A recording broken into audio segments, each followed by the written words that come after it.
ආයිබෝන් පුතේ සුබ දවසක් ඔයාලා හැමෝටම අපි ආයෙත් හමු වෙන්නේ ඔයාලගේ YouTube channel එක Top Maths for Life today. මේ වෙනකොට ඔයාලා ගොඩක් දෙනෙක් මේ අභ්‍යාස මාලාවේ අභ්‍යාස ටික මල්ලි ඉවර වෙලා ගණන් ටික හදලා තියෙනවා. බොහොම ස්තුතියි ඔයාලා අභ්‍යාස ටික බැලුවට. ගොඩක් අය දැනුම වර්ධනය කරගෙන තියෙනවා කියලා පේනවා. ඔයාලා කමෙන්ට් දිහා බැලුවම. ඉතින් මට සතුටුයි. ඉතින් ඔයාලත් එක්ක දිග ගමනක් යන්න බලාපොරොත්තු වෙනවා. ඒක නිසා සියලුම අභ්‍යාස මාලා ටික මම අපේ channel එකට යොමු කරන්න බලාපොරොත්තු වෙනවා. පුතාලගේ අවශ්‍යතාවය මත ඉක්මනින් ලබා දෙන්න උත්සාහ කරනවා. ඒක නිසා ඔයාලට ඉක්මනින්ම අවශ්‍ය අභ්‍යාස මාලාවක් තියෙනවා. ඒ පිළිබඳව දැනුවත් කරන්න මම ඉක්මනින් ලබා දෙන්න කටයුතු කරනවා. අද අපි බලාපොරොත්තු වෙන පුතේ ඔයාලගේ දිග කියන පාඩම 15 වෙනි පාඩමේ පළවෙනි අභ්‍යාසයේ ඒක හදන්න නම් ගණන් නැහැ ඇත්තටම සුළු අභ්‍යාසයක් තියෙන්නේ. බලමු මේ ප්‍රශ්නෙට උත්තර මොන වගේද කියලා. හරි අපෙන් අහලා තියෙන්නේ පහ සඳහන් එක් එක් වචනය යොදා ගනිමින් තොරතුරු දක්වන අවස්ථා සඳහා නිදසුන් පහක් බැගින් ලියන්න. right. එතකොට මෙන්න මේ හැම එකකටම නිදසුන් පහක් බැගින් ඉල්ලනවා අපි. උස පළවෙනි එක තමයි උස. එතකොට උස සඳහා නිදසුන් අහන්න. අපිට උස කිව්වම ඉස්සෙල්ලා මතක් වෙන්නේ අපේ උස නේද? ඔව් එහෙනම් අපිට ලියන්න පුළුවන් මිනිසෙකුගේ උස. නැත්නම් සිසුවෙකුගේ උස. මිනිසෙකුගේ උස. අන්න පළවෙනි. ඊළඟට තව ගන්න පුළුවන් ගොඩනැගිල්ලක උස. නේ? ගොඩනැගිල්ලක උස.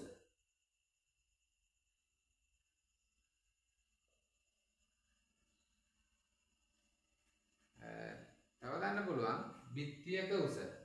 නේ? බිත්තියක් කොච්චර උසද කියලා.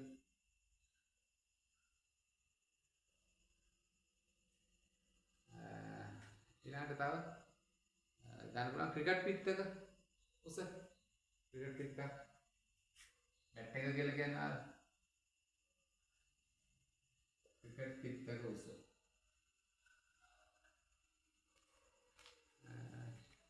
තාම මොකද ගන්න පුළුවන් පුතේ? ඕන තරම් තියෙනනේ. ගහක උස. ඊළඟට දොරක උස. තව ගොඩක් ඒවා තියෙනවා. අපි ගසක උස කියලා දාමුනේ.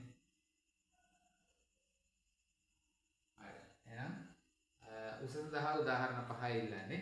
අපි නම් උදාහරණ පහක් ලිව්වා. තවම තරම් ඒවා ලියන්න තියෙනවා. කුළුණක උස. තව ගොඩක් ඒවා අපිට දක්වන්න පුළුවන්. හරි. ඊළඟට ගැඹුර. ඊළඟ මාතෘකාව ගැඹුර තියෙන්නේ. ගැඹුර බලන්නේ මොන වගේද කියලා තමයි අපෙන් අහන්නේ.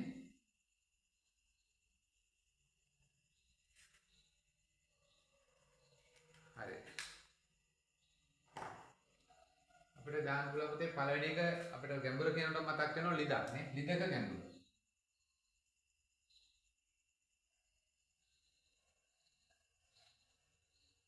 හරි. ලිදක ගැඹුර. ඊළඟට අපිට ගන්න පුළුවන් පතල් වලක් නේ. පතල් හරනෝනේ අර මැණික් ගරන්. අනිතකොට ඒ පතල් වලක ගැඹුර.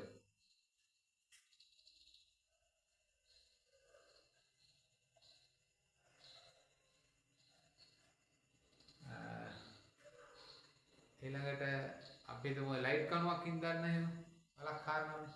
අනිතකොට ලයිට් කණුව සිටුවීමට හරන වලක ගැඹුර. විදුලි කණුවක් නේ.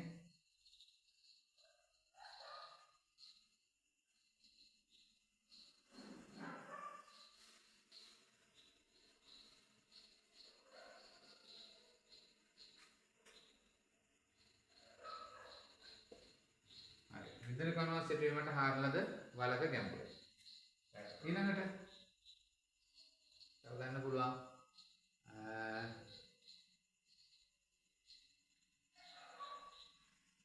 අපි තව අර පුරාවිද්‍යාත්මක කැණීම් එහෙම කරනවනේ පුතේ.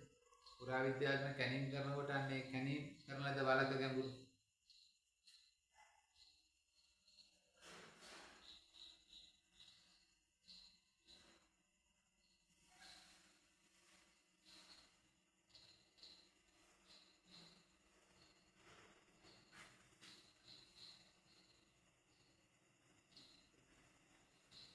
අපිට ඕනම් කංගක මොහොතක ගැඹුරක් කියන්න පුළුවන් නේ. ඒවයි අර එක එක ස්ථානවල එක එක කියන නිසා අපි ඔව් ඒ සමානයි ගන්න ඕන ලියන්න පුළුවන්. කංගක මොහොතක වැවක ඒ ගැඹුර වෙනස් වෙනවා එක එක තැන්වල. ඊළඟට අපි හිතමු ගයක් හදනකොට ෆවුන්ඩේෂන් වල අපි කියන්නේ අත්තිවාරම් වල. අන්නේ අත්තිවාරම් වලක ගැඹුර.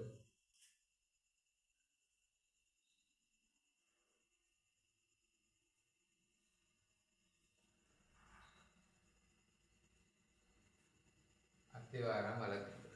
හරි. ඔන්න විදිහට ඒකෙත් අපි කරුණු දැන් පහක් ලියලා තියෙනවා. ඊට අමතරව අපි කිව්වා එහෙනම් උස සහ ගැඹුර කියන මාතෘකා දෙකට අදාළව කරුණු පහ බැගින් අපි කියලා තියෙනවා. තව බලමු තව මාතෘකා තියෙනවා. ඊළඟට පුළුවන් කියලා තියෙන්නේ පළල. තුන්වෙනි එක පළල. ඒකත් මෙහෙම ලියන්න පුළුවන් නේ. තුන පළල.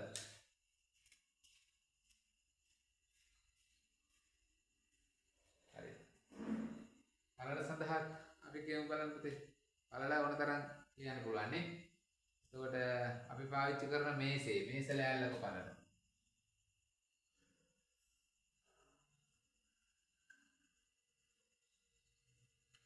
ඊළඟට තව ලියන්න පුළුවන්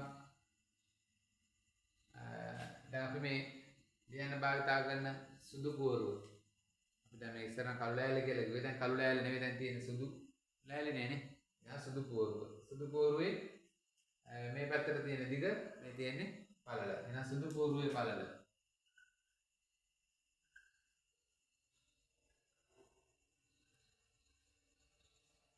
සුදු පුවරුවේ පළල. තව පළල ලියන්න පුළුවන් මොනවද? තව අපි යන පාරක මාර්ගයක පළලනේ. මාර්ගයක පළල.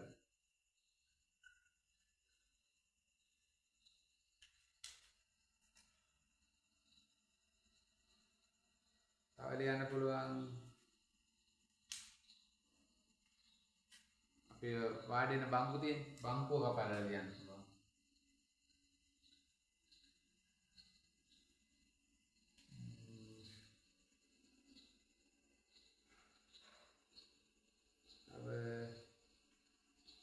අපි දොරක ගන්න පුළුවන් දොරක පළල. දොරක් එන්න වහන දොරක පළල නේ. ඒකේ දිගක් තියෙනවා පළලක් තියෙනවා. හරි. ඔය වගේ මොන තරම් ඒවා ගන්න පුළුවන්. ටීපෝ එක පළලනේ. වීදුරුවක පළල වගේ ඕන තරම් ඒවට පළල සඳහා ලියන්න පුළුවන්. හරි. අපි ඊළඟට ඝනකම්ම සඳහා ලියමු බලන්න. ඝනකම්. දැන් මේක මකන්නම්. ඝනකම්.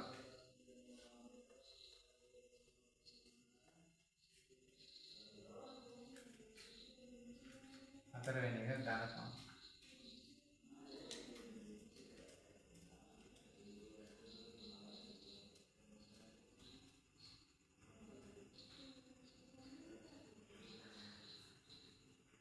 ඝනකම. ඝනකම අපිට යන්න පුළුවන් දැන් පොතක නේ. ඔයාලගේ තියෙනවා අච්චු පොත. හරි. දැන් මෙන්න මේ වගේ අච්චු පොත. දැන් අච්චු පොතේ මේ ඝනකම. අපි මේක මේ තියෙන පොතේ ඝනකම කියන්නේ මෙන්න මේ. මේ දැන් ඔන්න මම අතින් අල්ලන් ඉන්නේ ඝනකම. තේරෙනවනේ? අන්න ඒ වගේ.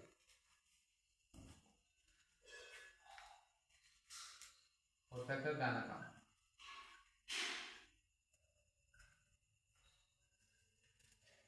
පොතක ඝනකම.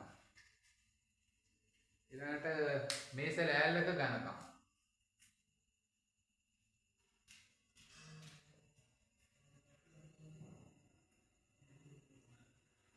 මේස ලෑල්ලක ඝනකම. ඊළඟට ඔයාලගේම දේවල් ඇසුරේ මම මේ කියන්නේ. කවකට පෙට්ටිය. කවකට පෙට්ටියක් තියෙනවද ඝනකම? ඔව්.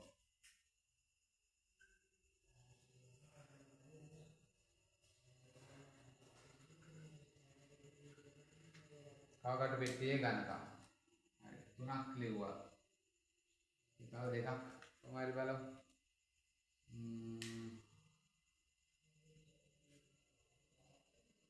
දොරක ඝනකම දොරක්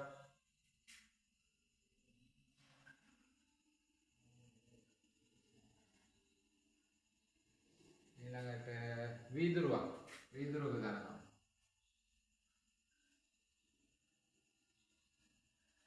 හරි අන පහක් කිව්වා තව ඒවා තියෙනවා තරම් අපි ඇයි පහෙන් ඉල්ලලා තියෙන්නේ හරි එහෙනම් පුතේ අපි 15 එක අභ්‍යාසයේ තියෙන එච්චරයි තාම සරල ප්‍රශ්නයක් අහලා දෙන්නේ ලොකු දෙයක් නෙමෙයි ඒ කියන්නේ අපි 15 කියන්නේ දිග පාඩමට දාලානේ අපි දිග පාඩමෙන් තමයි අපිට මේක දීලා තියෙන්නේ ඒ කියන්නේ උස ගැඹුර පළල ඝනකම උස ගැඹුර පළල ඝනකම මේ සියලුම නම් වලින් කියවෙන්නේ දිගක් තමයි මොන විදියට මන්නත් මයින්නේ අපි දිගක් ඒක නිසා තමයි මේ දිග මයින එක එක අපි වචන භාවිතා කරාට ඒ හැම එකකින්ම අපි මේක 1 සෙන්ටිමීටර 1 මීටර 1 කිලෝමීටර යන එකක තමයි මේවට භාවිතා කරන්නේ මැනීම සඳහා හරි පැහැදිලි නේද එහෙනම් පුතේ 15 එක අභ්‍යාසය ඉතරයි තියෙන්නේ ඒ විදිහට අවසන් වෙනවා ආවට මොනවා හරි ගැටලු තියෙනම් අපිට දන්වන්න